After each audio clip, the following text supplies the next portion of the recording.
Petrol ఉన్నా ఇవ్వడం లేదా, లేకపోతే స్టోరేజ్ అయిపోయి ఇవ్వడం లేదా అనేది అర్థం కావడం లేదు. కానీ మాకు పెట్రోల్ ఇవ్వడం లేదు, అందుకే క్యూ లైన్లో ఉన్నాము అని చెప్తున్నారు. అంటే ఒక టూ వీలర్, ఫోర్ వీలర్ అందరి సిచ్యువేషన్ అదే. సార్, ఎంత టైం నుంచి వెయిట్ చేస్తున్నారు? 5 o'clock నుంచి. 5 o'clock.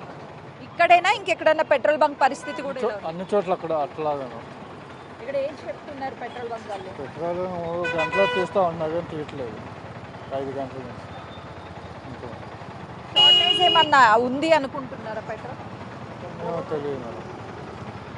పెట్రోల్ కొరత ఏమీ లేదు. అవసరం లేకున్నా పెట్రోల్ తీసుకువెళ్ళడం వల్లనే అటు పెట్రోల్ కొరత ఏర్పడుతుంది అని చెప్తున్నారు. ఇప్పటి వరకు ఈ పెట్రోల్ బంక్ అనేది ఓపెన్ అవ్వలేదు. నిన్న ఉన్నటువంటి స్టాక్ ఒక్కసారిగా పెట్రోల్ డీజిల్ ఇక దొరకదు అని వచ్చినటువంటి ఫేక్ వార్తలు నమ్మి వాహనదారులు అటు టిన్స్, అదేవిధంగా వాళ్ళకి బైక్స్లో మొత్తం ట్యాంక్ ఫుల్ చేయించుకొని వెళ్ళడం వల్ల ఉన్నటువంటి స్టోరేజ్ అంటే దాదాపు నిన్న 80,000 లీటర్ల పెట్రోల్ డీజిల్ వరకు ఈ బంక్లో అయిపోయింది అని అంటే రెగ్యులర్గా 20 నుంచి 30,000 వరకు మాత్రమే సేల్ ఉంటుంది. కానీ నిన్న ఒక్కరోజు 80,000 లీటర్లు అయిపోయింది అని అంటే కేవలము పబ్లిక్ పానిక్ అయిపోయి స్టాక్ ఉంచుకోవాలి అంటే నిల్వ ఉంచుకోవాలి అని చెప్పేసి టిన్స్, పెద్ద పెద్ద క్యాన్స్ తీసుకువచ్చి వాళ్ళు తీసుకువెళ్ళడం వల్లనే స్టాక్ మొత్తం అయిపోయింది. ఈరోజు 11 గంటలకి మళ్ళీ లోడ్ వచ్చిన తర్వాతనే ఇటు పెట్రోల్ దొరికే అవకాశం ఉంటుంది అని చెప్పేసి ఇటు